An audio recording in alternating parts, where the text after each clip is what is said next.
Most people that you're going to hire are not engineers. If they were engineers, they'd probably be business owners. So you have got to figure out how to develop that so that that person can fit that role.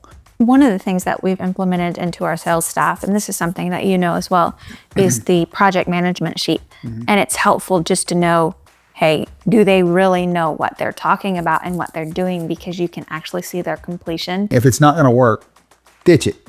Right. Ditch it and pitch it. And then go on to the next thing and see what else will. Once you do that and you find out what does work, well, then you can start to streamline it and perfect it.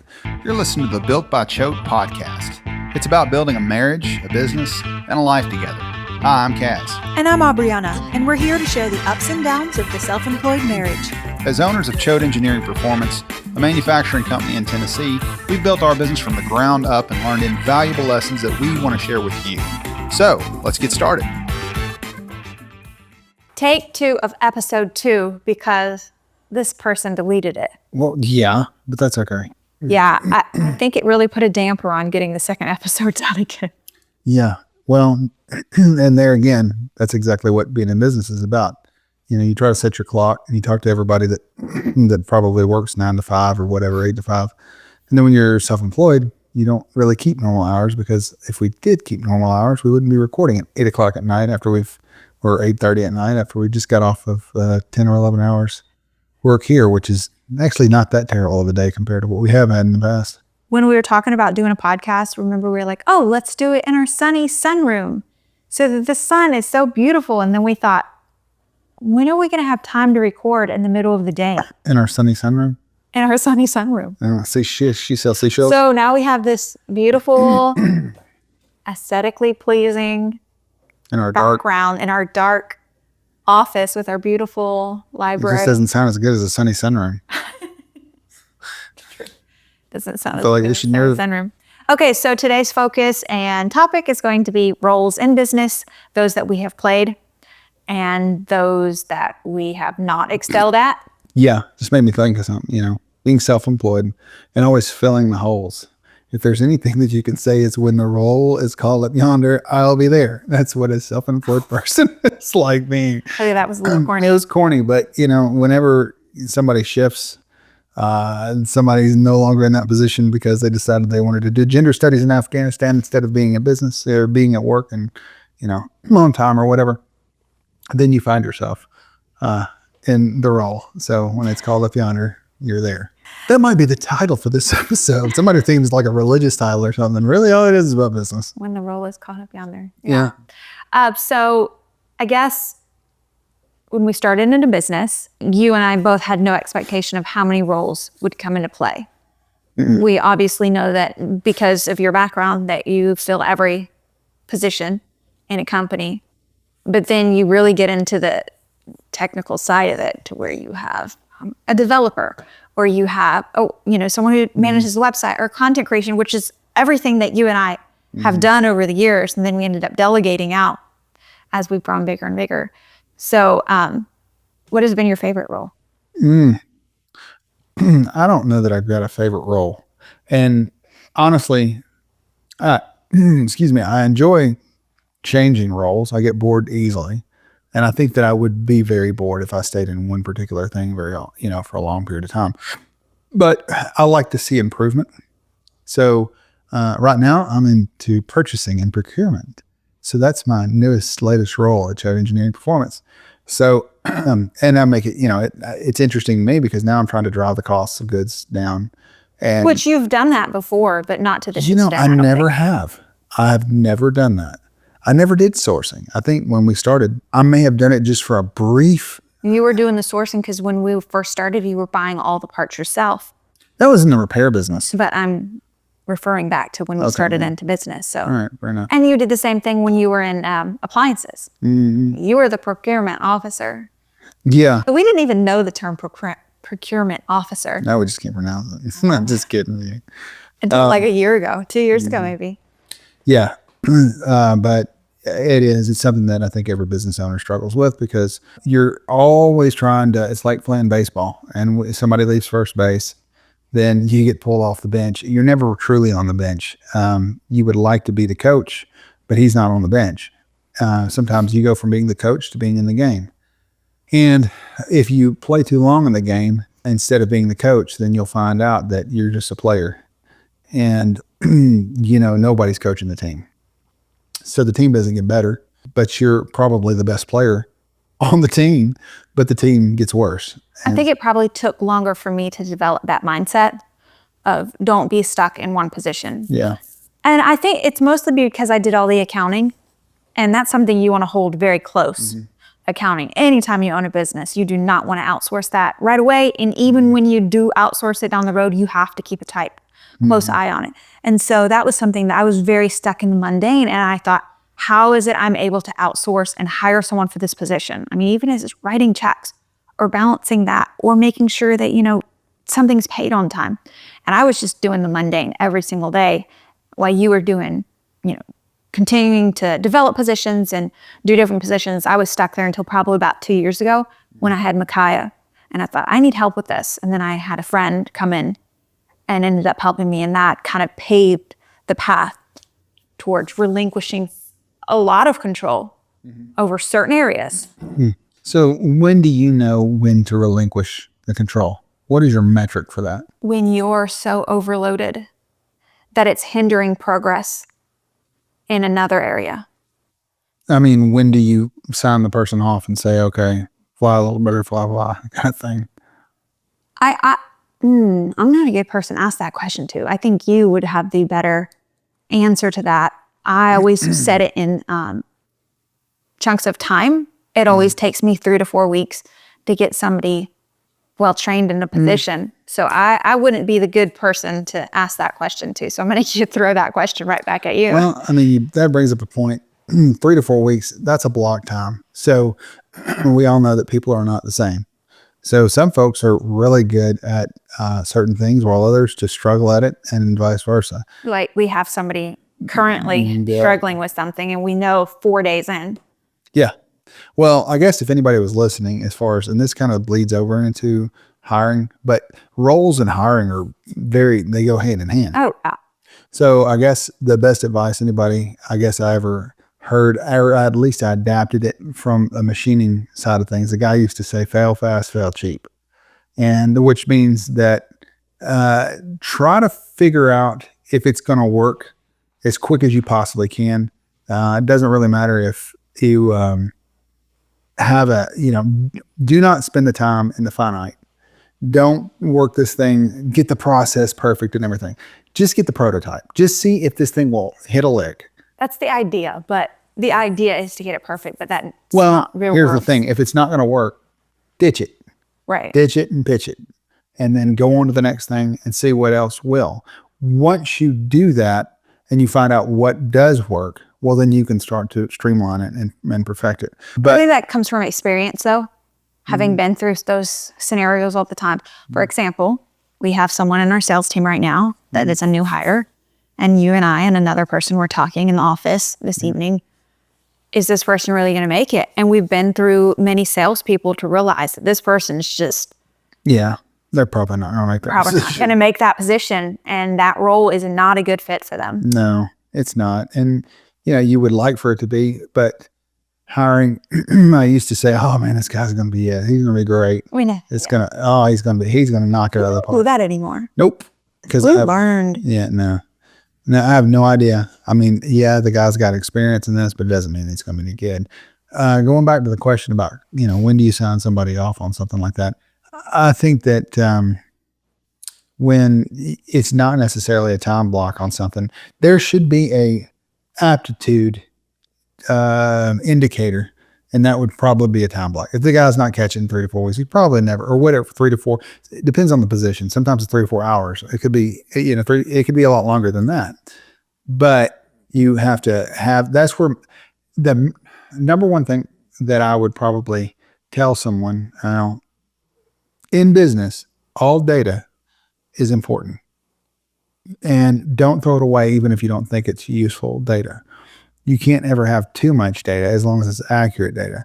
Meaning this, a lot of times when we hire somebody and you're trying to train somebody on something, it might be a position, but make sure that you're setting them up for success in terms of preparation and training manuals, but also recording, like the amount of time it took that person to do that, because that's going to be a metric that you're going to come back and you're going to say, this guy's not the right fit. There has to be a baseline. One of the things that we've implemented into our sales staff, and this is something that you know as well, is the project management sheet. And it's helpful just to know, hey, do they really know what they're talking about and what they're doing? Because you can actually see their completion and how long it's taking them to complete. And then it's not something I have to ask, hey, is this done? I can just see the project is complete and then how long it should take. So that data that I now have from the last 2 years, these same projects are going to come up again. Yeah. And that would help me to realize. So that just goes along with the data. But I mean, we've hired so many people for roles that actually didn't work out for the role. And you have said before that finding the right people for those roles is imperative. Yeah, you have a role, you have a person to fill it, but is that the right person for that role? Well, thinking about, that's 100% right. So there has to be metrics for that. One of the most important things that you can do as a business owner when you're filling all those roles is while you're in that role, build that process. Because you're never going to be able to build a process unless you do the job, not to the fullest extent, because you don't understand the ins and outs of it. So there is something like we talk about all the time, working in the business instead of on the business. And that's something Michael Gerber's talked about in several of his books that E-Myth revisited, and the E-Myth bestseller book that he's got. And that's extremely important, that you are working on the business instead of just the day-to-day mundane stuff. But while you're filling that role, because if you do not, there's two different types of people. There's the manager and there's the developer or the engineer. The manager is the guy that can drive the vehicle. The engineer is the one that designed to work. Most people that you're going to hire are not engineers. If they were engineers, they'd probably be business owners. So you have got to figure out how to develop that so that that person can fit that role. A lot of times the problem with the engineers, sometimes they, like yourself, have a hard time concentrating long enough to think, oh, I need to write down this little thing. This is just common sense. Why can't people get this? Why do I need to write this on paper? Yeah, that's true. The other reason why is because most of the time processes get worked on while you're working in it and you don't have time to do it. The last thing you do is work on a process. It seems like nobody seems to work on the process when somebody's already doing the process.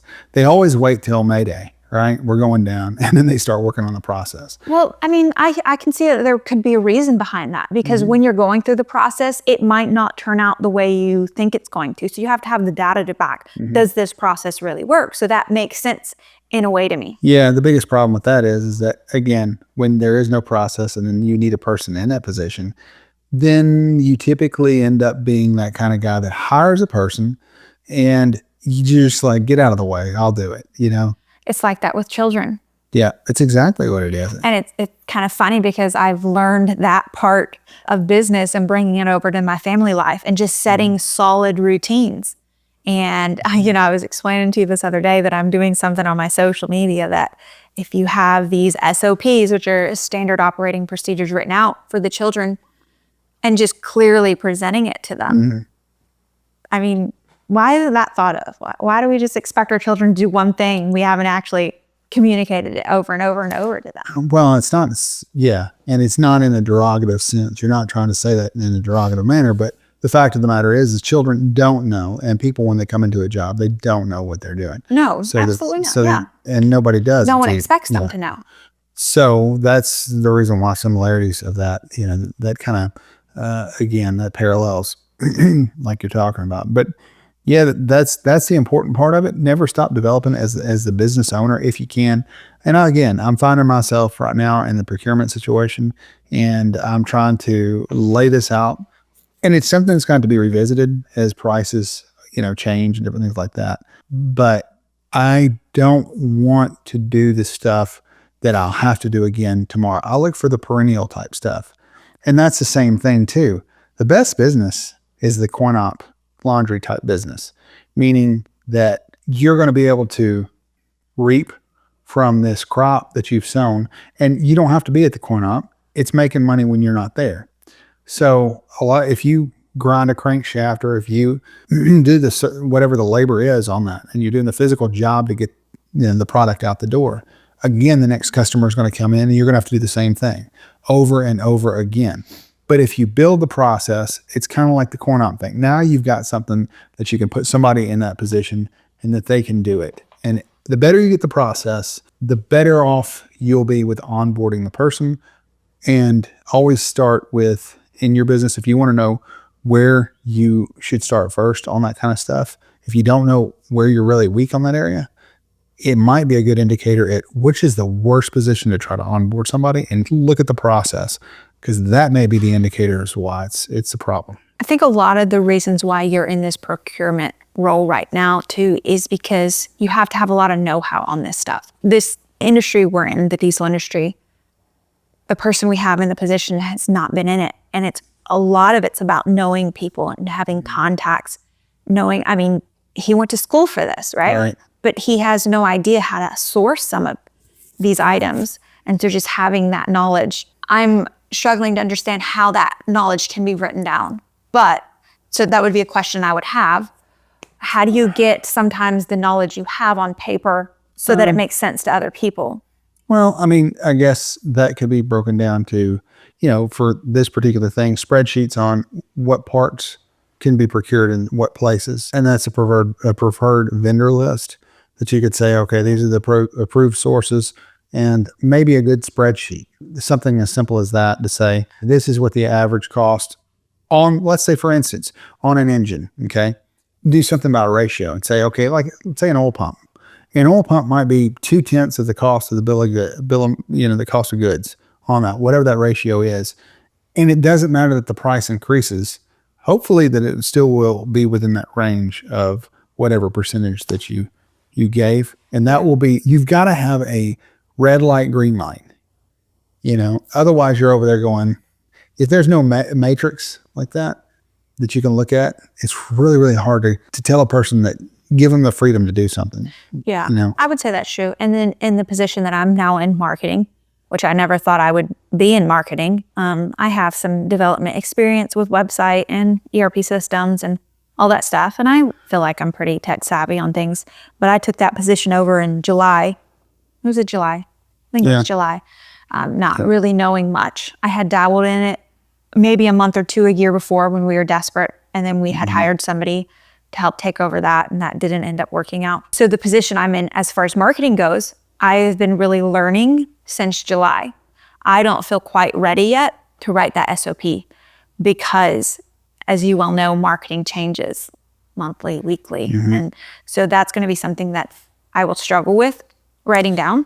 That is the one position, I was telling you that I saw somebody in Tractor Supply the other day. Anyway, they were talking about the same thing, that they have a multi-million-dollar business, and they hired somebody, they paid a bunch of money to do the marketing, and they did a terrible job. They haven't seen no growth in it.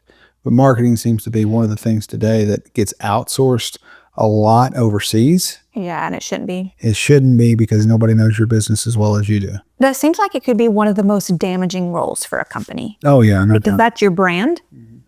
And if it's not presented right, you could ultimately be wasting thousands of dollars, which is exactly what we did. Yep. Wasted money. And then we took that back, and our profits have since increased. Even before, people might say, oh, well, it's because Trump came in office. But even before he came in office, in our slowest season, we ended up doing better than the whole beginning of the year. Yeah. If we hadn't swerved and changed direction in the marketing side of things, we definitely would have hit the wall. But that's a tough one. That's a whole episode in and of itself. But roles are, the takeaway, I guess, from this episode would be process is everything. Developing that while you're in that role, and making sure that the onboarding process is a painful one no matter what. But you can kind of reduce some of that pain by having a solid process. Now, I say that, and in our company, it seems like that's always one of the last things that gets done. First thing is you got to stay in business. So you're not in business to hire people. You hire people because you're in business. So it makes sense that it would be the last thing. Well, I think one of the problems that we have is we'll write these great SOPs and standard operating procedures and these processes, and then nobody follows them. And then it is our fault as leaders to deviate from that process and create a new process and hope that they'll follow those. So I think that's something that as a business owner, you have to stick to what you said it's got to be and don't deviate away from it if you know it works. Yeah, and that goes back to capturing data because a lot of people, myself most of all, will create an SOP on something and totally forget what you did, even that you had it, you know? Yeah, and that's why you have people like me and certain developers at our company that can be a pain, but we love. It's important. Otherwise, you wind up plowing the ground over So much. And it's such a waste of time because you have a process that works. You deviated away from it because of certain reasons we forgot, or maybe we didn't make those adhere to it. And you end up in the same situation you were, and then just create another process. Yeah, and people think, you know, in small business, you think that the big businesses don't have these problems, but the big businesses are worse than the small businesses. So they are. I've seen companies that were, you know, down from us, and there's a very large company, and a friend of ours sells tools to this company. So every 10 years, or about every 6 or 8 years, they'll have a different manager come in and they'll decide, okay, well, now we're gonna outsource everything that we're gonna do. So we're not gonna be doing any machine work. So they sell off everything, and then they decide, oh, that's not a good idea. And then 8 years later, they buy everything back, and it's just a back and forth type situation. And that's just, again, there was no capturing of it. You know, again, it's kind of that oscillation. So my last question would be, what has been your favorite role that you've played in the company? Actually, that's not a hard question. Engineering and design. If I could get left alone just to do the design work and the engineering, I don't like making fixtures. That's not the fun part for me. I don't know. I like making the fixture at one time, I guess, but I don't like running production. I just want to do that part one time, and then I want to go on to the next thing. But that's the whole reason I do this job. Otherwise, I do something else. But that's the fun part for me. Probably for me, it's data. I like collecting the data. I'm really good at creating spreadsheets to figure out pricing, which is oddly enough, I'm not that great at numbers off the top of my head, but man, I can use an Excel spreadsheet. I really enjoy that. But then when you throw that on top of marketing and accounting and SOP writing and those kind of things, it gets a little overwhelming because when you're talking about numbers, you just have to focus on the numbers. Yeah. Yep. Well, hopefully this is helpful to somebody listening, and it is important. So thanks for tuning in, and we will see you guys on the next episode. Thanks for watching. Thank you. Bye-bye.